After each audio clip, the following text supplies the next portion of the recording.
Next deputation is a deputation by Jean Balfour and Dr. Kirsten Kelly regarding the Rural Zoning Bylaw Consolidation Project. You have 5 minutes. I would like to respectfully request 7 minutes if I can get it up front, just because I think I'll need it to be able to complete this properly. Take your 5 and we'll see what happens. Okay. So I want to thank you all for hearing our objection to the final draft of the Rural Zoning Bylaw, which I'm going to refer to as the final draft, which was released in July. Kirsten and I are here representing other concerned citizens who are worried about this document as well, so that's why there's 2 of us up here. This deputation is a synopsis of a more comprehensive document that I submitted to the city clerk for city council to review, so you'll have it in your files. I will also make this available to any journalist or citizen who wants to have it. I'd like to share it with the public. The final draft, as you know, is 380 pages of details. It's described as consolidated, harmonized, and modernized version of 14 legacy rural zoning bylaws. The devil is in the details, and we're trying to understand the implications of those details. So our purpose for being here today is to defend and protect the property rights of property owners from the unintended consequences to which we believe the final draft will inflict on other people if there's not sufficient public oversight. So I have 2 objections that I want to address. I've got many more, but I'm just going to do 2 today. Property rights are not acknowledged in the final draft document. And the definition of person is questionable and is suspicious. Person, on page 33 of the document, you'll read it, it says a person is an individual, association, firm, partnership, corporation, trust, incorporated company, corporation is created under the Condominium Act, organization, trustee of agent, and the heirs, executors, and other legal representatives of a person to whom the context can be applied according to the law. Now, the Oxford Dictionary defines person as an individual human being, and the Charter of Rights and Freedoms also refers to individual humans. So I don't know why there's such a complex definition of person. The problem in my mind is that whenever there will be a zoning bylaw dispute, and it invokes common law and invokes constitutional rights, this definition will surely create confusion and legal complications and may even breach the charter rights of the property owner. So that's one concern. Thank you. The other one was the individual property rights. And I want to make a point that everyone in this city, in fact, everyone in this country has individual property rights. And so it applies to all of us. The problem is that the final draft does not acknowledge or define these rights at all. If it becomes a rural zoning bylaw, all zoning authority and powers will reside with the city and virtually none with the property owners. The other concern is that zoning disputes, when they occur, must be settled through the processes that are controlled and executed by government institutions and departments, and that would include their institutional biases and their bureaucratic processes. So I have 3 recommendations. One is, of course, obviously, define person as an individual human being, and also create a second definition that will include, I would call it the legal representatives of a person, so another category of definition so that you can include all those other bodies you wanted to have. Pretty straightforward. It will reduce the risk of expensive complications in future zoning disputes. The second recommendation is to make individual property rights integral to all rural zoning practices in this city. The benefit will be that property owners will have a basis upon which to negotiate with the city regarding zoning. And the third is to pass, this is the most important one in my mind, to pass a rural zoning compendium of best practices rather than a bylaw that contains all kinds of autocratic rules, and they are autocratic. The benefit will be that the final draft contains much valuable legacy bylaw content, which can be used to feed this compendium of best practices. It's an ideal starting point for citizens to negotiate with over zoning issues with the city. Yeah, and also I would see, envision an idea of the city creating a new class of rural zoning consultant called the Rural Zoning Advisors, with whom the city property owners can negotiate and interact. I use the word negotiation because it's common in the public sector to use negotiations. We all know the negotiations to take place between public sector labor unions and also city employees and all government employees. So I'm going to summarize some expected benefits, and these are benefits to the city and to you as councillors. One is you can begin to create a city of equals. So what it means is if you take a compendium of best practices for rural zoning, you combine that with the definition and respect for individual property rights, which you'll end up with is greater equality between the citizens and the state or the government. And you'll develop more trust and more mutual respect. So that'll benefit everybody. The second is to create a great reputation across Ontario. So imagine if you created this new compendium and you showed to everybody across the province that you are defending and protecting the constitutional property rights of all constituent property owners. That's a heck of a message. So if you back this with a city of equals formula with a progressive vision, which shows plans to shape our communities to a more democratic society in which authority and responsibility are shared by citizens and the city rather than one size kind of direction. I'll get you to wrap up, please. Okay, so I got just a minute here. So I want to summarize by the following statement. Canada has become, in my mind, an impenetrable hierarchy of government authorities that restrict our citizens' freedoms of informed choice. Canada can never be described as a civil society until our citizens' individual person and property rights are fully honored and respected by every level of government. And in this case, the individual property rights, when clearly and comprehensively defined within a compendium of best practices for rural zoning, it will be essential for a truly democratic relationship between the city and its property owners to exist. So the question I have to City Council is, will you guys take, or will you people take the step to build this mutual respect and trust between our citizens and itself by going forward with this compendium and not pass another bylaw? Do you have any questions? Thank you. Are there any questions for the deputy? Councillor McDonald. Thank you, through you, Mr. Mayor. I have a question. Are you aware that WSIP was a consultant that's been working on this for 4 years? Are you aware of that? I'm fully aware of that. Yes, I am. When did you realize that? How long have you known that they've been working on this?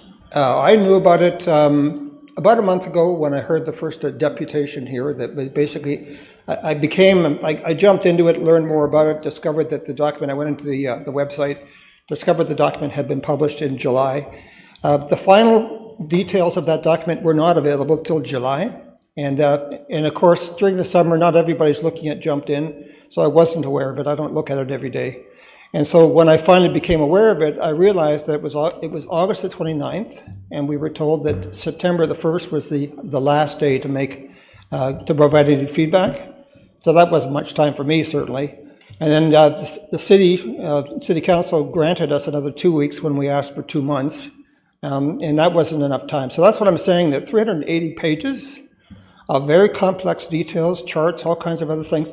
It's the implication of those details that none of us really understand. And even today we don't, because it's just, you've had 4 years to create this document and we got 2 weeks to evaluate it. I mean, it doesn't seem right at all. Even now, the vast majority of residents don't know you're doing this.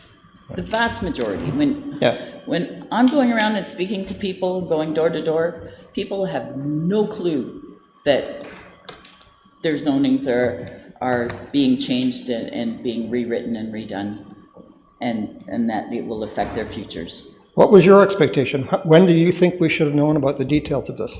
I'm just asking the question because, like I said, I've been told the same thing, that it's been there for 4 years. I've only been a councillor for a year. So, okay. How long have you known about it? How long have I known? Yeah. Since it come onto our agenda. Oh, really? Okay. All right, so you're in the same that's boat as the rest telling of us. Yeah. And you're a councillor. You should know. You should have known like 4 years ago, like everybody else. Well, no, he wasn't a Only been a councillor. councillor. Yeah. Let's not debate this. No, I agree with that. I agree with that. Thank you, Councillor McDonald. Yeah, Moving thanks for on, your question. Councillor Warren. Through you, Mr. Mayor. Thank you for your deputation. I have a question for you. Sure. So you don't want to have any bylaws. What if you have like bad actors who just want to do their own thing and have environmental degradation, like fill in wetlands, that sort of thing?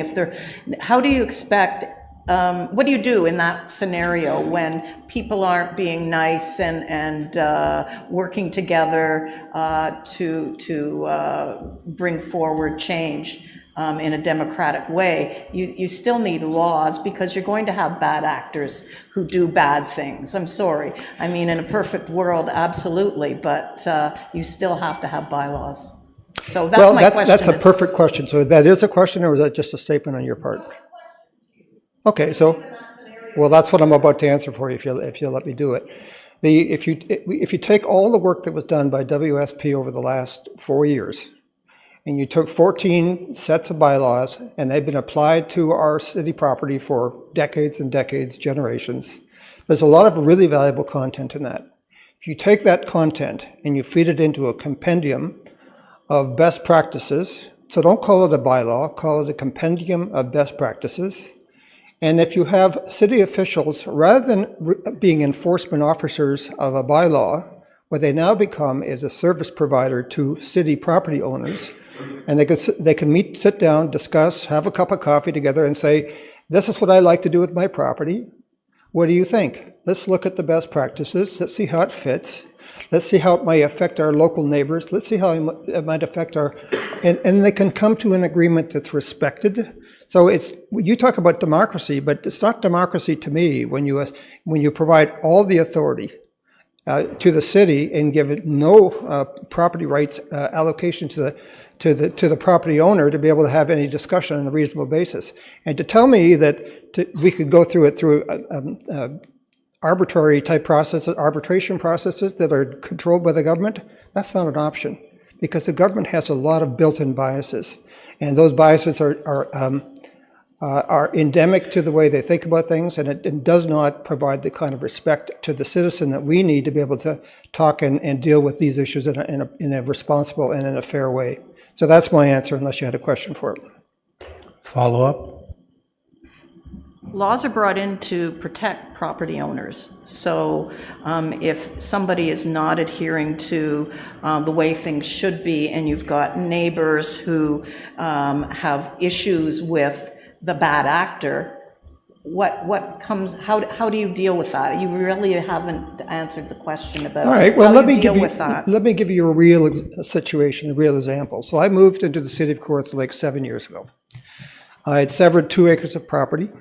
I got a building permit. I had a builder to build my place for me. Doug knows what I'm talking about because he was helping me at that time. So our Mayor Elmsley. And what happened then is that we got a building permit, and it was approved, and we cleared the land and we started building our property. And in August, about 4 months later, after the roof was on and the walls were up and everything, there was a brand new building, what do you call it?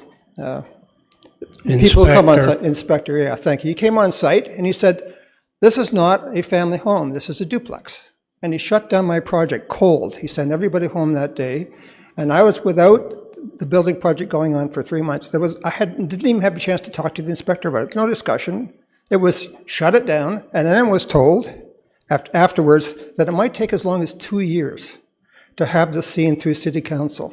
So meanwhile, I had a father-in-law who was dying of cancer who was supposed to move in by December. All that went to nothing. So here I had an overzealous city official who messed with our plans, cost me a lot of money, a lot of grief. And when you talk about bad actors occur within the public service as well. It's not on both. That's why I'm saying you would need to have shared responsibility, equal footing between the property owner and the city officials. If you don't have that, it's a one-size-fits-all, directive, autocratic process that leaves us very little room to be able to fight for our own rights. In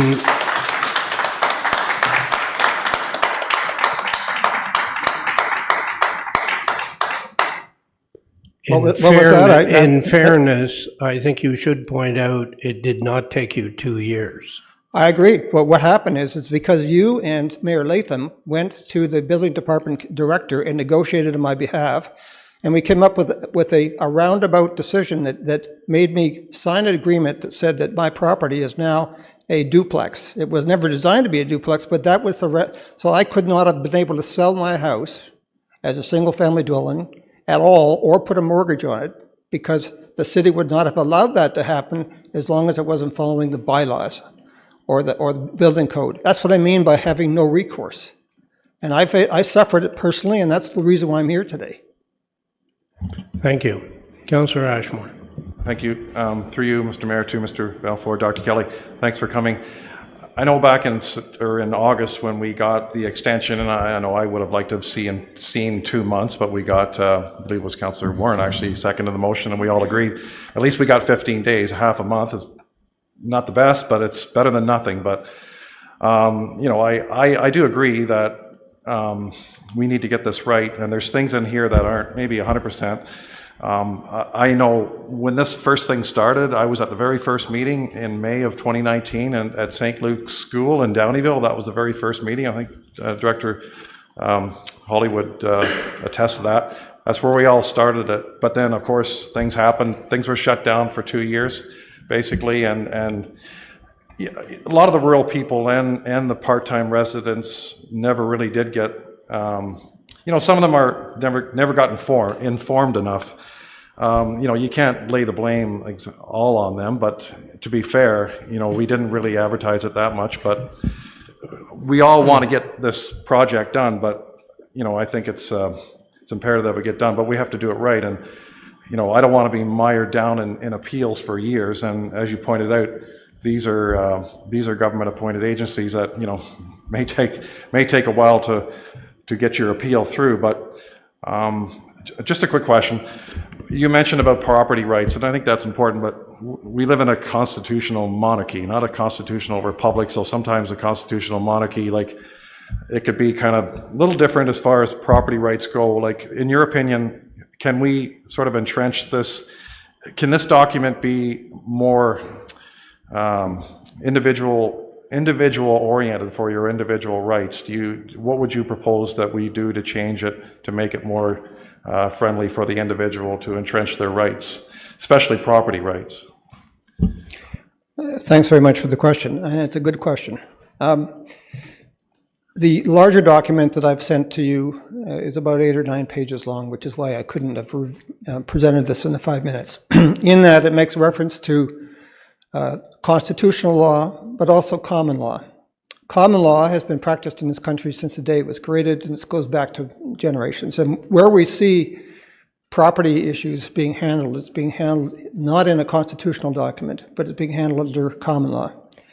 There are some references to property rights in federal statutes, but they're more vague than specific. It's where you find the answers is within common law.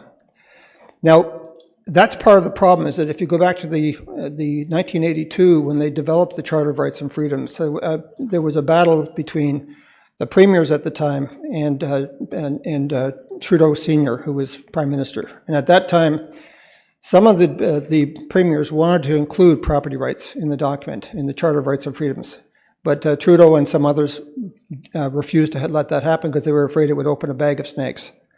So they never did it, and that's the one failing of the Constitution that we have, the Charter of Rights and Freedoms, that it does not enshrine property rights. But that doesn't stop this City Council from looking into how to properly define, and I'm happy to work with you on this because I had a strong background as a libertarian studying these topics. So I'm happy to participate in these discussions, but there is a way to define property rights and make it clearly defined so that every citizen who is being subject to these documents will understand what their rights are. And so when they go and